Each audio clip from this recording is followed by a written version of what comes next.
बिस्मिल्लाहिर्रहमानिर्रहीम। Dear viewers, जैसा कि आप सबको इल्म है कि हमने अपने फार्मिंग कम्युनिटी और स्टूडेंट्स की रहनुमाई के लिए यूट्यूब के ऊपर चैनल शुरू किया है और हमारी जो फर्स्ट 3 वीडियोस हैं हमें उनके हवाले से आपकी तरफ से बहुत अच्छा रिस्पांस मिला है और हम उम्मीद करते हैं कि जो हमारे न्यू व्यूअर्स आएंगे वो हमारे चैनल को सब्सक्राइब करेंगे और इससे हमें फीडबैक मिलता रहेगा और आप कमेंट्स ज़रूर देते रहें ताकि हम आपकी आगाही के लिए अपने इस चैनल को बेहतर से बेहतर बनाते चले जाएं। हमें जो हमारे स्टूडेंट्स की तरफ से जो कमेंट्स आ रहे हैं उसके अंदर हमारे मोस्टली जो स्टूडेंट्स हैं BSc honours agriculture 4th semester के, उन्होंने रिक्वेस्ट की है कि उनकी इस डिग्री के दौरान 4 साल डिग्री के दौरान एक मरहला आता है मेजर की सिलेक्शन का। After the completion of 4 semesters उनको एक मेजर चूज़ करना पड़ता है और ये एक इस तरह की स्टेज होती है कि जिस पे बच्चे अक्सर जो है वो कंफ्यूज हो जाते हैं कि उन्हें किस मेजर को सिलेक्ट करना चाहिए। अब वो बीएससी ऑनर्स एग्रीकल्चर बेशक यूनिवर्सिटी ऑफ एग्रीकल्चर फैसलाबाद में जो है वो ऑफ़र हो रही हो, वो इस्लामिया यूनिवर्सिटी बहावलपुर में ऑफ़र हो रही है, मुल्तान में ऑफ़र हो रही है, पिंडी में ऑफ़र हो रही है। तमाम स्टूडेंट्स को इस मरहले से गुजरना पड़ता है और तमाम स्टूडेंट्स इस हवाले से कन्फ्यूजन का शिकार रहते हैं। तो आज का हमारा जो टॉपिक है वो मेजर अवेयरनेस के हवाले से है और उसमें चंद बुनियादी चीज़ें जिनको शायद स्टूडेंट को मद्देनज़र रखना चाहिए मेजर को सिलेक्ट करते वक्त। उसमें फ़र्स्ट ऑफ ऑल सबसे पहली बात है उनका किसी भी सब्जेक्ट के हवाले से उनका इंटरेस्ट। स्टूडेंट्स को जिस मेजर के अंदर उनको इंटरेस्ट उनका डेवलप हो चुका है, उनको उस सब्जेक्ट की समझ आ रही है, तो उनको शायद सारी बातों को छोड़कर उस मेजर को सिलेक्ट कर लेना चाहिए, क्योंकि जब उनका उस सब्जेक्ट में इंटरेस्ट होगा तो वो अल्टीमेटली उसमें बेहतर परफॉर्म कर सकेंगे और बेहतर तरीके से उसके अंदर जो है वो उनकी मार्क्स परसेंटेज भी ऑटोमेटिकली बेहतर हो जाएगी और वो उसमें जो है वो नेक्स्ट किसी भी इंटरव्यू में भी बड़े एतमाद के साथ अपीयर हो सकेंगे और उन्हें कभी इस बात का दुख नहीं होगा कि हमने ये मेजर जो था वो ज़बरदस्ती हम पे जो था वो ये हमें इसमें हमें जाना पड़ा। तो इंटरेस्ट को ज़रूर मद्देनज़र रखें। दूसरी इसके अंदर जो सबसे इम्पॉर्टेंट बात है वो है उनकी परसेंटेज, उनकी CGPA। इसमें यहाँ पे देखने वाली बात ये है कि वो जो मेजर सेलेक्ट कर रहे हैं क्या वो उनके लिए ऑप्शन है या कंपल्शन है। मींस अगर तो वो स्टूडेंट इस तरह का है कि उसकी CGPA इतनी है कि वो जिस मेजर पर हाथ रखेगा वो मेजर उसको मिल जाना है, तो फिर तो बात इंटरेस्ट की भी आएगी और फिर बात ऑप्शन की भी आएगी।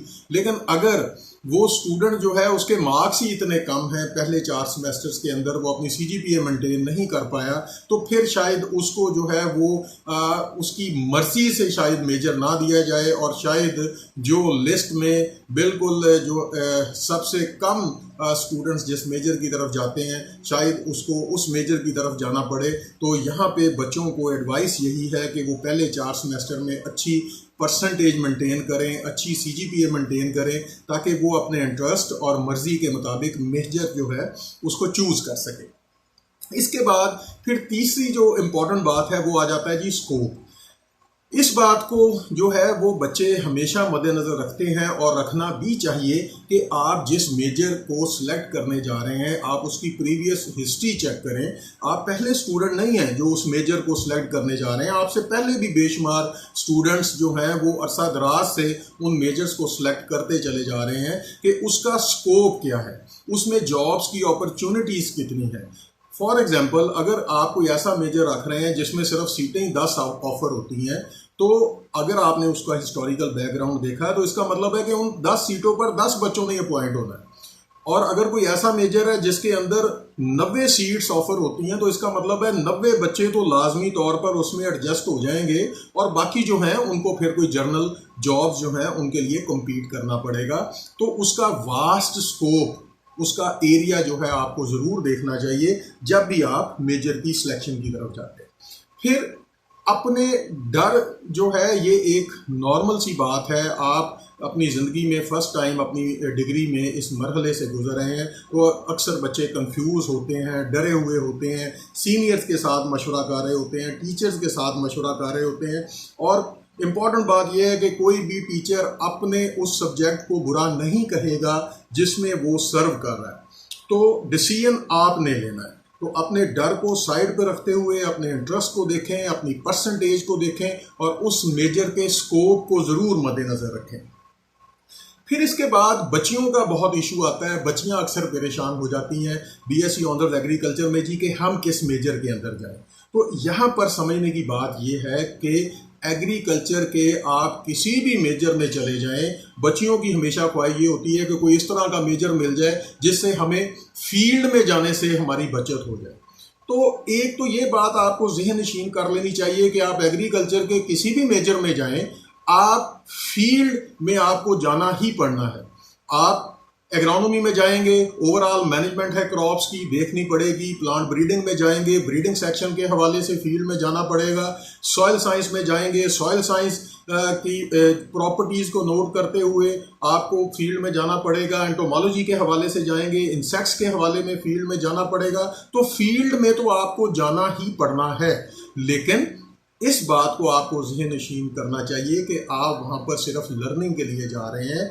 आपने वहाँ पर अपनी, जब आपकी डिग्री मुकम्मल हो जानी है, आपको जॉब मिलनी है, किसी भी मेजर में हो, आपने as a officer, as a gazetted officer उस विंग को ज्वाइन करना है। और आप उस विंग में तभी बेहतर तरीके से परफॉर्म कर सकेंगे या काम कर सकेंगे जब आपको उस सब्जेक्ट की होनाव बेहतर होगी, आपको उसका नॉलेज बेहतर होगा, आपको पता होगा कि फील्ड के इसके क्या प्रॉब्लम्स हैं। तो इसलिए इस हवाले से आपको परेशान नहीं होना चाहिए। हाँ, ये ज़रूर चीज़ है कि आप ये ज़रूर गर्ल्स देखें कि जहाँ पर ऑलरेडी गर्ल्स ज़्यादा जा रही हैं, शायद वहाँ पे उनका कंफर्ट लेवल बेहतर होगा, शायद वो वहाँ पे बेहतर तरीके से परफॉर्म कर सकेंगी। लेकिन मैं दोबारा फिर इसी बात पे फोकस करता हूँ, first of all your interest, then your CGPA percentage and the scope of the major। ये वो चीज़ें हैं जो कि आपको अपनी फ्रेंडशिप से भी ऊपर रखनी चाहिए और आपको इन चीज़ों को ज़रूर मद्देनज़र रखना चाहिए।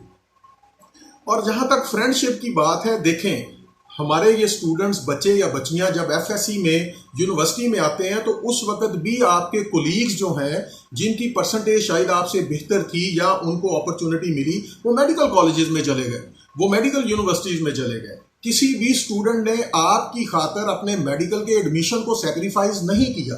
तो इसका मतलब ये हुआ कि आपकी अगर अच्छी परसेंटेज है तो फ्रेंडशिप अपनी जगह पे, लेकिन आपका कैरियर अपनी जगह पे। वो मेजर जो हाईएस्ट परसेंटेज रखने वाले बच्चों को अकोमोडेट करते हैं, फैसिलिटेट करते हैं, आपको उनकी तरफ जाना चाहिए। अगर पिछले 100 साल से 50 साल से वो यूनिवर्सिटीज़ में वही मेजर जो स्पेसिफिकली टिपिकली हाईएस्ट परसेंटेज वाले बच्चे उसमें जा रहे हैं, तो इट मेक सेंस कि कोई रीज़न है कि उनका स्कोप है, उनके अंदर अपॉर्चुनिटीज़ हैं। तो फ्रेंडशिप अपनी जगह पर, लेकिन आपको अपनी परसेंटेज के हिसाब से जो अच्छी आपको अपॉर्चुनिटी मिल रही है, आपको उधर जाना चाहिए। फिर इसके बाद एक और बड़ा इंपॉर्टेंट फैक्टर होता है जी मेजर के हवाले से, उसकी सिलेक्शन के हवाले से, वो होता है किसी भी मेजर में, किसी भी सब्जेक्ट में वहाँ के जो एकेडमिक स्टाफ है उसका रोल।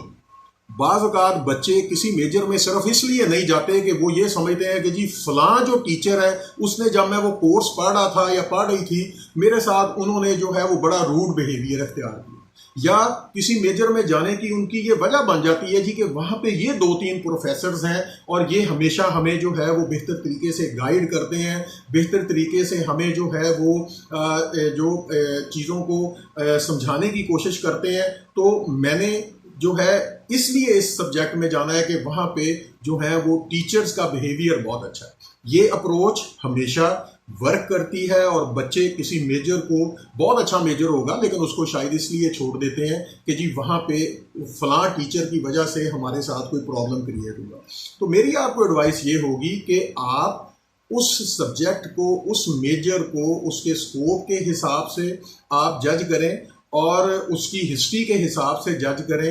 आप किसी टीचर के बिहेवियर के वजह से आप किसी अच्छे मेजर को ना छोड़ें, क्योंकि मेजर हमेशा आपके साथ रहना है। कोई प्रोफेसर होंगे, वो आपको कोई एक कोर्स पढ़ाएंगे, डेट्स इट, वो एक सेमेस्टर का कोर्स होगा, वो गुजर जाएगा। लेकिन वो मेजर हमेशा आपके साथ रहना है। तो आप अपनी चॉइस को इसलिए सेक्रीफाइस ना करें कि वहाँ पे जी फलां टीचर है और वो हमेशा ही जो है हमारा कंफर्ट लेवल ठीक नहीं होगा। तो ये बड़ी इंपॉर्टेंट बात है, आप इसे जहन में रखें।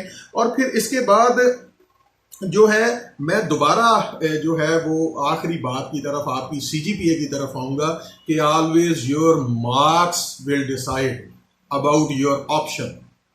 आपके नंबर कितने हैं और आपकी CGPA कितनी है। अगर आपकी परसेंटेज इतनी है कि आप इंटरेस्ट के मुताबिक मेजर ले सकें तो तभी जो है वो आप अपनी इंटरेस्ट के मुताबिक मेजर में जा सकेंगे।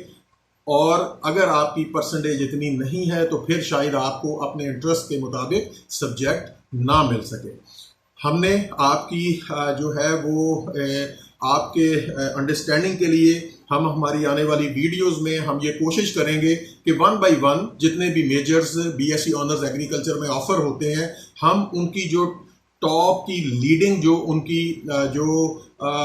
उनके अंदर जो अपॉर्चुनिटीज़ हैं, जो जॉब्स ऑफ़र होती हैं, वो आपके साथ शेयर करें ताकि आप बेहतर तौर पे डिसीजन ले सकें कि कौन सी जॉब्स में आप अपने आप को जो है वो कंफर्टेबल महसूस करेंगे। तो आप हमारे साथ इन टच रहें, हमारी आने वाली वीडियोस को लाइक करते रहें और हमारा चैनल सब्सक्राइब करें और कमेंट्स के अंदर हमें गाइड भी करते रहें। और इंशाल्लाह ताला हम कोशिश करेंगे कि इस तरह के वो तमाम इश्यूज़ जिसमें हमारे स्टूडेंट्स, हमारी फार्मिंग कम्युनिटी प्रॉब्लम्स महसूस करती हैं, हम उनको एड्रेस करते रहें और वीडियोस के साथ आपके साथ उनका सॉल्यूशन जो है आपके साथ शेयर करते रहें। आपका बहुत बहुत शुक्रिया।